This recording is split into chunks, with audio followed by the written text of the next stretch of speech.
Pourquoi ne pouvez-vous pas acheter de Rolex en boutique? Bon, on dit Rolex, mais bien sûr, ça peut aussi marcher pour d'autres marques comme Audemars Piguet ou Patek Philippe. C'est quand même assez frustrant d'avoir l'argent sur son compte en banque, mais de ne pas pouvoir s'acheter la montre qui nous fait tant rêver. Mais pourquoi ces boutiques ne veulent pas nous les vendre? Quelles sont les stratégies de toutes ces maisons horlogères? Créent-elles vraiment délibérément une rareté artificielle comme on l'entend souvent? Les stocks limités tels qu'on les connaît aujourd'hui sont-ils là pour durer? Qu'en est-il de ces fameuses listes d'attente? Pour cette vidéo, nous avons analysé de nombreux retours clients sur le net, mais aussi en provenance de proches et d'amis collectionneurs ou d'abonnés. Nous avons aussi eu la chance de pouvoir interroger différentes personnes travaillant au sein des plus grosses marques, en plus d'avoir eu accès à des recherches et des rapports détaillés de cabinets de conseil reconnus. Du rôle des réseaux sociaux au concept de l'effet Veblen, en passant par les implications pour les revendeurs et par des chiffres fous sur l'offre comme sur la demande, restez avec nous car aujourd'hui, sur le Calibre, nous allons tenter de décrypter tout ça ensemble, entre résignation et lueur d'espoir, et on finira d'ailleurs avec des solutions qui pointent le bout de leur nez.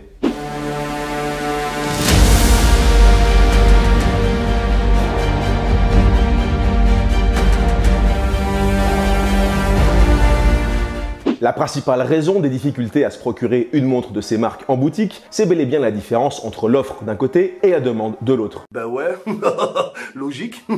Comme le rappelait l'ancien PDG d'Audemars Piguet dans une interview de 2022, la maison travaille avec 120 points de vente dans le monde. En se basant sur leur production annuelle d'environ 50 000 pièces, avec un maximum de 1400 exemplaires par référence, ça représente environ 12 montres par boutique et par an pour les modèles les plus produits, soit une par mois seulement. Vous imaginez donc aisément l'impossibilité totale de suivre une liste d'attente avec une demande si différente de l'offre. Il en va de même pour Patek Philippe qui annonce produire environ 65 000 pièces par an seulement et qui travaille avec plus de 400 points de vente dans le monde, soit moins de 160 pièces par boutique par an en moyenne, donc moins de 13 pièces par mois par boutique. Et chez Rolex alors? Dans une vidéo de l'ami Clément Entretemps, salut Clément, celui-ci nous expliquait ses calculs pour arriver à la conclusion qu'en 2021, sur les environ 1 50 000 Rolex produites, un peu moins de 30 000 étaient réservés à la France. Il nous expliquait aussi que l'Hexagone comptait environ 60 points de vente, ce qui signifie qu'en moyenne, dans cette configuration, chaque boutique reçoit moins de 500 pièces par an, tout modèle et toute configuration confondus. Donc ça donne moins de 40 pièces par mois, sans précision sur les modèles exacts, sur les configurations, etc. Même si on parlait de 40 Submariner seulement, ça ferait très peu, mais alors 40 pièces tout confondu, c'est presque ridicule par rapport à la demande que l'on a l'impression d'observer. Même avec l'estimation d'augmentation de production à 1 200 000 montres en 2023, ça monte à 550 pièces par boutique, donc moins de 50 montres par mois par point de vente. Bon, le document sur lequel Clément se base pour ses calculs et duquel on tire ses estimations, c'est le rapport Morgan Stanley que vous connaissez sûrement. Il a été décrié par différents gros acteurs de l'industrie, notamment par Philippe Stern, qui a dit qu'ils devraient revoir leurs chiffres. On garde donc en tête le fait qu'il existe une marge d'erreur, mais il est difficile d'avoir des chiffres plus précis pour le moment, alors on va rester sur ces estimations pour tenter de comprendre les ordres de grandeur. Mais alors pourquoi ne pas augmenter l'offre? On va se pencher sur des chiffres impressionnants concernant la demande, mais d'abord parlons de l'offre. Depuis le temps qu'on entend que ces pièces sont indisponibles partout, les maisons auraient largement eu le temps d'adapter leur capacité de production, non? Eh ben c'est un peu plus compliqué que ça. Augmenter une capacité de production demande des investissements considérables et un temps non négligeable. Que ce soit pour trouver ou produire de nouvelles machines et de nouveaux locaux, former de nouveaux experts ou autres, on n'augmente clairement pas une production horlogère simplement en appuyant sur un bouton. Surtout dans le luxe où les notions de savoir-faire, de contrôle qualité et de finition doivent être irréprochables. Rolex, AP et Patek ne sont pas exactement sur les mêmes créneaux, mais pour des marques avec ce positionnement, chaque changement doit être ultra réfléchi et tout se fait avec soin et prend beaucoup de temps. En plus, une augmentation de la capacité de production, qu'elle soit rapide ou non, peut affecter les résultats des entreprises sur le long terme. Bon, pour une marque qui fait partie d'un groupe, des pertes qui pourraient être liées à une surproduction pourraient par exemple être compensées et elles n'affecteraient qu'assez peu la marque et le groupe. Pour une maison indépendante par contre, aussi puissante soit-elle, les enjeux sont un peu différents. La vision du long terme, voire du très long terme, est bien plus ancrée dans les stratégies et une décision qui aurait un impact positif sur le court et moyen terme, mais qui aurait un risque de devenir problématique dans 50 ou 100 ans, ne sera très certainement pas prise à la légère. Rolex, AP et Patek ne font pas partie de grands groupes comme Kering, LVMH, Richemont, le Swatch Group, etc. Elles sont toutes les trois parmi les très rares maisons à être restées indépendantes. Lorsque l'on fait partie d'un groupe, on suit une stratégie de groupe, on doit répondre à des actionnaires, faire en sorte d'augmenter les dividendes sur le court terme, etc. Lorsqu'on est indépendant, c'est un peu différent. Croyez-le ou non, il y a des chances que dans 10, 20, 30 ou 50 ans, la demande pour les montres de luxe se mette à baisser. Les maisons qui investiraient alors des dizaines, voire des centaines de millions d'euros aujourd'hui pour augmenter leur production se retrouveraient alors avec un risque de surproduction ou une nécessité de fermer des usines et donc de perdre perdre des sommes possiblement considérables. D'après moi, c'est un point entendable et explicable. On peut pas vraiment en vouloir à une maison indépendante de jouer la carte de la prudence et de décider de faire au mieux avec leurs moyens actuels sans prendre le risque de se retrouver en difficulté, même dans des décennies. Par contre, si on a raison et qu'il s'agit bien d'une des raisons de la décision de garder des productions en dessous des demandes mondiales, je pense qu'un petit effort de transparence envers le public ferait le plus grand bien à certaines maisons. Sans rentrer dans les détails, les porte-paroles pourraient appuyer sur cet aspect en disant quelque chose comme « Nous faisons le maximum pour satisfaire le plus de monde possible, tout en gardant comme priorité absolue le respect de nos standards de qualité et le fait de ne pas prendre le risque de mettre en danger notre pérennité sur le long terme. » Ça leur permettrait, d'après moi, de gagner un peu en confiance auprès d'aficionados et de clients potentiels. Certes, le fait d'avoir des listes d'attente va intriguer, susciter l'envie et attirer du monde, un peu comme pour une file d'attente devant un resto ou un bar qui attire encore plus de visiteurs, mais ce n'est pas la seule raison et peut-être même pas la principale qui limite la production. La recherche d'un équilibre entre la satisfaction du plus de monde possible, l'assurance d'un contrôle qualité drastique, la conservation d'une image de produit convoitée et la limitation des risques sur le long terme ne doit pas être une mission de tout repos. Bon, et demain, avant de se pencher sur des chiffres très inattendus concernant la demande notamment, voyons si les marques semblent prendre en compte ces problèmes de stock. Bon, alors c'est tout, il y aura toujours des pénuries et on doit s'en accommoder? Eh bien pas sûr. Bloomberg a confirmé en 2023 que Rolex allait ouvrir non pas un, non pas deux, mais bien 3 sites de production temporaires en Suisse, employant entre 250 et 300 personnes. Ils devraient ouvrir entre 2024 et 2025 et les premières montres produites pourraient sortir de ces lieux dès 2025.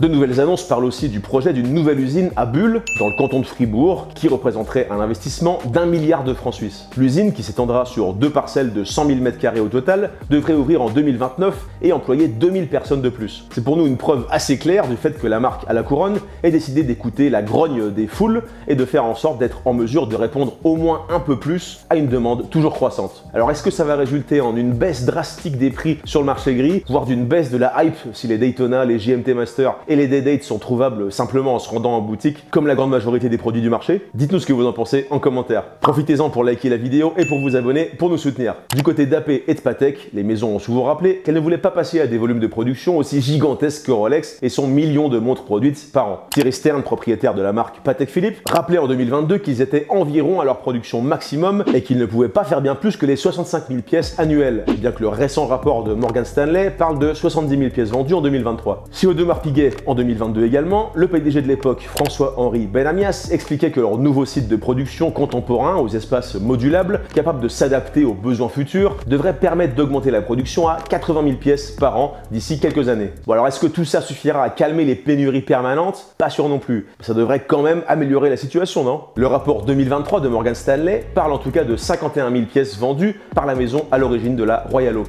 On va découvrir des estimations de chiffre d'affaires, de parts de marché et autres, mais d'abord, y a-t-il tant de demandes que ça? On lit partout que la demande pour les Rolex et autres montres de luxe est gigantesque, mais qu'entend-on par là? Sur quel chiffre se base vraiment ce constat en fait? Avec une population mondiale avoisinant les 8 milliards d'individus, et la Suisse en comptant environ 8 millions, quelle part de cette population est cliente de l'horlogerie suisse? Une étude de 2023 du cabinet de conseil suisse Lux Consult, dont les résultats furent relayés entre autres par le site pme.ch, vient donner quelques réponses à ces questions, et les chiffres risquent de vous étonner. D'après le cabinet, dans le monde entier, les montres ayant un coût égal ou supérieur à 2000 francs suisses, donc environ 2060 € au moment où on parle, intéresseraient seulement 3,9 millions de consommateurs, ce qui représente 0,05% de la population mondiale. Et ce chiffre déjà bas se réduit drastiquement à mesure que le prix s'élève. Dans la catégorie ultra haut de gamme, sur les montres qui coûtent à partir de 100 000 francs, Lux Consult évalue la clientèle à seulement 24 000 acheteurs dans le monde. Le rapport montre que seulement 25 000 montres de cette catégorie de prix furent exportées de Suisse en 2022, mais qu'elles représentent 12,5% de tous les exports de montres en valeur sur les 15,8 millions de pièces exportées au total. Ce que je trouve encore plus fou, c'est que si on prend en compte le nombre de millionnaires à l'échelle mondiale, que Crédit Suisse évalue approximativement à 62,5 millions, ces 3,9 millions de consommateurs de montres au-dessus de 2000 € ne représentent que 6,2% des millionnaires. En plus, ce pourcentage est faussé parce qu'on sait très bien que de nombreux acheteurs de Rolex et autres ne font pas partie des millionnaires. Ça voudrait dire qu'il y aurait moins de 5% des millionnaires qui s'intéresseraient aux montres au-dessus de 2000 €. C'est fou, non? Vous binez pas, même nous on n'a pas tout compris. Parmi les 50 marques d'horlogerie suisses les plus reconnues, seules 13 proposent des montres en boutique à un prix moyen inférieur à 2000 francs. Les plus gros vendeurs de l'horlogerie suisse, à savoir Rolex, Cartier et Omega, positionnent leurs produits à des tarifs moyens respectifs de 12 000 pour Rolex, 5 060 pour Cartier et 5 740 € pour Omega. Pour Patek Philippe et Audemars Piguet, les prix moyens sont bien supérieurs et se comptent en dizaines de milliers d'euros. Malgré ces chiffres surprenants, le rapport 2023 de Morgan Stanley et Lux Consult explique qu'AP a triplé ses ventes depuis 10 ans, en grande partie partie grâce au choix stratégique amené par François-Henri Benamias. En 2022, la marque avait atteint pour la première fois un chiffre d'affaires de 2 milliards de francs suisses, ce qui représentait une augmentation de près de 70% depuis 2019. En 2023, ce chiffre d'affaires atteindrait les 2 milliards 350 millions de francs suisses, soit plus de 2 milliards et 415 millions d'euros. Le chiffre d'affaires de Rolex, sans compter Tudor, était lui estimé à 9,3 milliards de francs suisses pour 2022, soit une augmentation de 21% par rapport à 2021. En 2023, l'estimation parle de 10,1 milliards, franchissant donc un nouveau palier lourd de sens. Encore.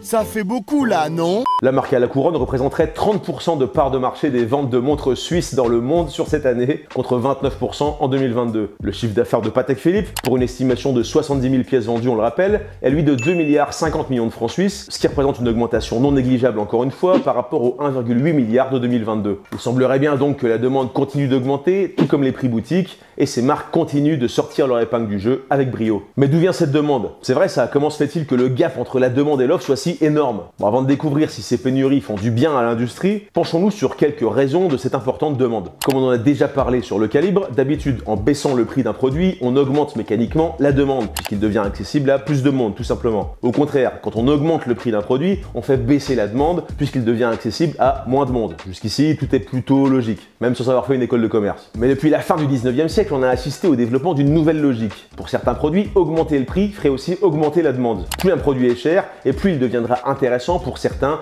car plus dur à obtenir. C'est l'économiste et sociologue américain Thorstein Veblen, pardon pour la prononciation encore une fois, qui a le premier mis des mots sur ce paradoxe aux alentours de 1900. Ce concept a donc pris le nom d'effet Veblen et il se retrouve clairement dans l'horlogerie de luxe. Presque toutes les Rolex, Audemars Piguet ou Patek Philippe sont de parfaits exemples de ce paradoxe. Le prix boutique continue d'augmenter au fil des années depuis les années 80, et ce de manière encore plus importante que l'inflation, et la demande ne cesse d'augmenter elle aussi. Un autre point important à évoquer, c'est le fait que l'achat de ces montres relève en partie du désir de montrer une réussite, en plus de l'éventuelle passion pour l'artisanat, l'amour du design ou autre. Et qu'est-ce qui s'est incroyablement développé ces dernières décennies en rapport avec le fait de montrer au monde notre prétendue réussite personnelle et professionnelle? Tout simplement les réseaux sociaux, évidemment. Le fait de pouvoir montrer nos nouvelles montres de luxe à la terre entière en quelques clics a très clairement joué sur la hype internationale autour de ces pièces. La mondialisation a elle aussi grandement influé sur la demande des montres suisses de manière générale. L'Asie, par exemple, est devenue un continent très friand de montres de luxe ces dernières années. Selon un rapport du cabinet Deloitte traitant de 2021, la Chine fait partie du top 3 des plus gros importateurs de montres suisses au monde. Bon, il y a beaucoup d'informations et de chiffres dans cette vidéo, donc n'hésitez pas à revenir en arrière ou à faire un second visionnage demain pour mieux intégrer tous ces éléments. Allez, on reprend. On va découvrir les solutions que proposent les acteurs du secteur, mais d'abord, est-ce que ces pénuries font du bien à l'industrie? Pour beaucoup de passionnés et autres amateurs de montres, ces pénuries, c'est tout simplement trop. Le jeu de la liste d'attente, le besoin de se justifier ou de prouver quoi que ce soit, pour avoir le privilège de dépenser des grosses sommes d'argent pour s'offrir une montre, tout cela ne correspond pas vraiment à l'expérience de l'achat de luxe que beaucoup ont ou espèrent. Good afternoon. May I see the Rolex in the window, please? D'un côté, toute cette hype continue de faire grimper la demande, peu importe le prix, comme on vient de le voir, mais de l'autre, tout ça a tendance à faire fuir de plus en plus de monde, voire à les dégoûter du concept même d'acheter une montre de ces marques et de l'achat d'une montre en général. Se sentir rabaissé, parfois jugé et mis dans une sorte de compétition avec d'autres meilleurs clients n'est pas du goût de tout le monde, c'est clair. Ça m'a littéralement cuit les boules. Ça permet certes de mettre encore plus en valeur les heureux élus et les clients les plus fidèles, mais ça crée une barrière à l'entrée insurmontable pour beaucoup. Les AD, les Authorized Dealers, qui lorsqu'ils ont la chance de recevoir une montre doivent choisir à qui ils vont donner le privilège de l'acheter, sont eux aussi mis dans une situation délicate. En tant que businessman ou businesswoman, et souvent passionnés eux aussi, ils veulent éviter de vendre à ceux qu'on appelle les flippers et préfèrent se tourner vers des acheteurs de confiance qui ont éventuellement déjà prouvé leur bonne foi par le passé, ceux qu'ils connaissent ou autres. Mais d'un autre côté, ça les pousse à refuser de très nombreux clients, dont certains qui ne reviendront jamais, tant la frustration des différents refus est grande. J'ai les nerfs qui commencent à briller. Le concept de la liste d'attente réglerait le problème du choix des élus, on est d'accord, mais pas celui de la volonté de vendre à des individus véritablement intéressés par le produit et pas par l'argent qu'il y a à en tirer. Certains AD, moins scrupuleux que d'autres, sont bien logiquement attirés par l'appât du gain et décident de revendre eux-mêmes certaines pièces directement sur le marché gris, en empochant donc l'énorme plus-value, sans avoir à faire quoi que ce soit de plus que leur travail habituel. Bon, par contre, s'ils se font dénoncer ou si leur stratagème est découvert d'une manière ou d'une autre, par les fournisseurs, ils sont immédiatement rayés de la liste des revendeurs agréés, ils perdent leur partenaire fournisseur et ils peuvent même encourir des poursuites plus importantes. On rigole pas avec ça. 3 années ferme pour Monsieur Ladé. Mais comment vous m'avez trouvé? Vous êtes vraiment très perspicace. Mais par contre, aussi rageant que ce soit à écrire, à lire ou à entendre, si tout le monde y avait accès, on sait très bien que la désirabilité de ces montres baisserait considérablement. L'exclusivité fait vendre et le prix boutique n'en devient que secondaire dans la décision d'achat. On l'a vu avec des montres au prix bien plus bas récemment avec les Moonswatch. Elles n'ont jamais été en édition limitée, mais elles sont livrées au compte-gouttes aux magasins officiels, sans savoir lesquelles seront livrées ni quel jour sera le bon. Ces pièces coûtent 260 € en prix boutique et sont donc accessibles à une grande part de la population comparée à celle qui peut s'offrir une Rolex, une AP ou une Patek. Mais leur relative rareté et l'incroyable hype que la marque continue de faire vivre grâce aux réseaux sociaux et aux différentes éditions spéciales, comme vous l'avez vu, permettent à ces pièces de rester dans la catégorie des montres cool pour des millions de personnes. Elles sont aussi détestées par de nombreux puristes, comme on a pu le voir sur les réseaux et ailleurs, mais elles restent un succès absolument considérable avec près d'1 million de pièces vendues dès 2022. On en a aussi vu au poignet d'icônes contemporaines comme Daniel Craig, Zlatan ou encore Amixem dans un autre registre. Parmi les solutions à certains de ces problèmes proposés par les acteurs du milieu eux-mêmes, on retrouve le concept des CPO pour Certified Pre-Owned. Ça signifie que certaines maisons décident de gérer elles-mêmes la vente de leurs montres d'occasion en les authentifiant, en les faisant réviser par des experts et en les garantissant. D'après les marques, le but est de permettre aux clients d'acheter l'esprit tranquille avec une vraie garantie tout en permettant aux maisons de maîtriser en partie le prix du marché gris et accessoirement de se faire des marges plusieurs fois sur une même montre. Différentes maisons se sont lancées dans l'aventure ces dernières années comme MB&F depuis 2018, H. Moser & Company depuis 2020 ou encore Zenith sous une forme un peu différente. Rolex a lancé son propre programme de CPO en 2022 en collaborant avec les points de vente de chez Bucherer pour s'en occuper. We are Bucherer 1888.